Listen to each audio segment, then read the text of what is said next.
Did you need something? Why would Templars break away from the Chantry? The Order believes the Chantry no longer supports their efforts. Not to the extent they should.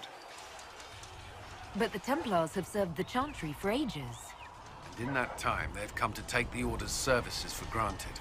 Templars risk their lives against blood magic, demons, abominations, to feel as if those efforts are dismissed.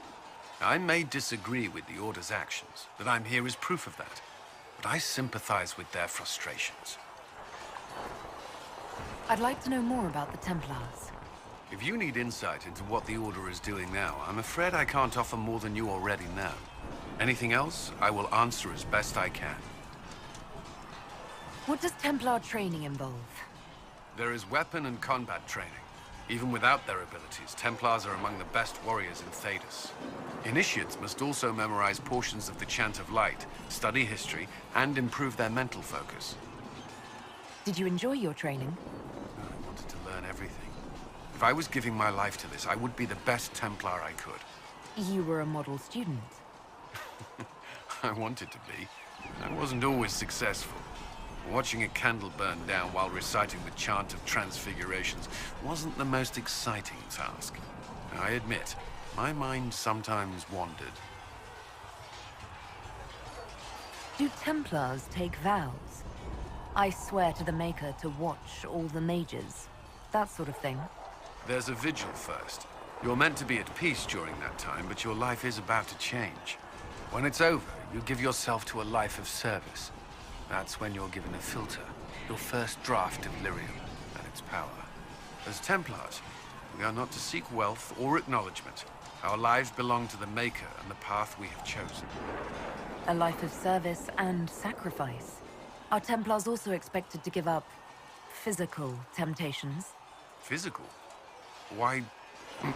why would you... That's not expected. Templars can marry, although there are rules around it, and the Order must grant permission.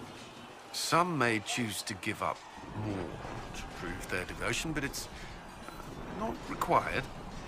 Have you? Me? No. I've taken no such vows. Maker's breath.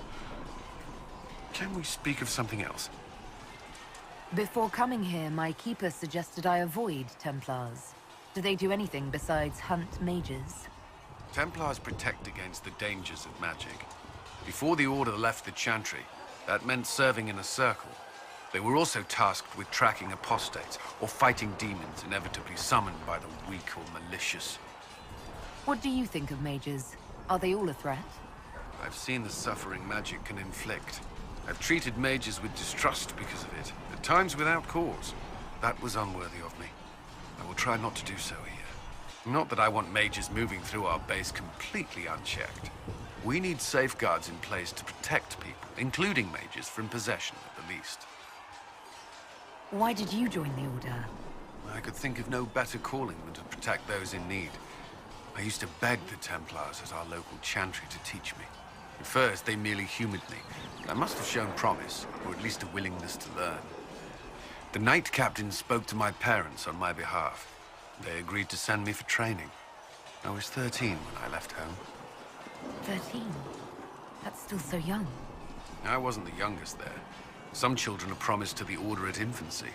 Still, I didn't take on full responsibilities until I was 18. The Order sees you trained and educated first. What about your family? Did you miss them? Of course, but there were many my age who felt the same. We learned to look out for one another. You've lived in the Circle. What was a typical day for a Templar there? Typical. The last time I was in a circle was right before it fell apart. Nothing was typical. Before that, then? Certain rituals require a full guard. A mage's harrowing, for instance. I've attended a few. Most of the time, you merely maintain a presence, on patrol or in the circle, ready to respond if needed. Mages pretend to ignore that presence, but they're watching you just as closely. Do Templars and mages never speak to each other? Some do, but Templars are supposed to maintain a certain distance from their charges. If a mage is possessed or uses blood magic, you must act quickly, without hesitation. Your judgment cannot be clouded.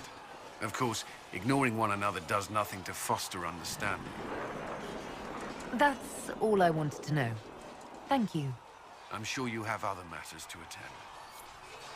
Did you need something? I should get to know you better.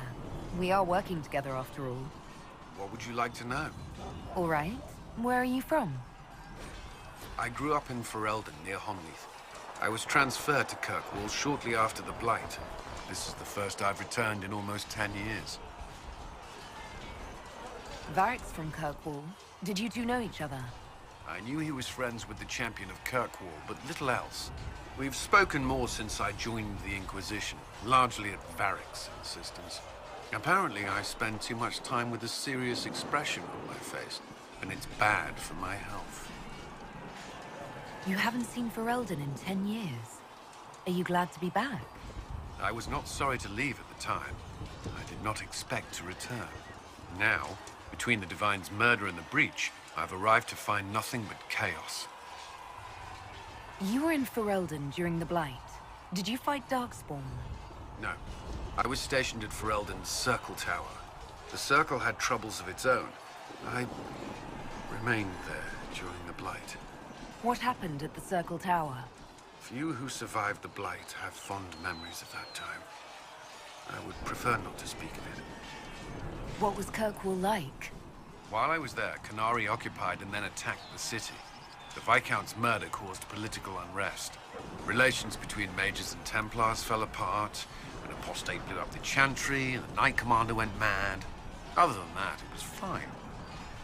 What happened between Kirkwall's mages and Templars? You were at the Conclave. You must have heard people speak of it. Yes, but you were there. There was tension between mages and Templars long before I arrived. Eventually, it reached a breaking point. There was fighting in the streets. Abominations began killing both sides. It was a nightmare. What happened then? The Templars should have restored order, but Red Lyrium had driven Knight Commander Meredith mad. She threatened to kill Kirkwall's champion, turned on her own men. I'm not sure how far she would have gone. Too far. So you opposed her? I stood with the champion against her, in the end. I should have seen through Meredith sooner. I'll let you return to your work. I'm sure you have other matters to attend. Was there something you needed? What do you think of the people you work with? Who do you mean? What do you think of our ambassador? We have little in common. How she delights in meeting with nobles all day is beyond me. But I enjoy working with her. How do you like working with Leliana? The Inquisition would not exist without her.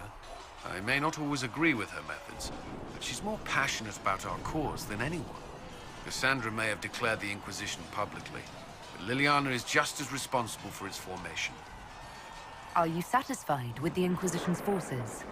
Our numbers are small, but they suit our needs for the time being. Some Templars have joined us instead of following the Order. They've proven invaluable in training new recruits. I should let you get back to work.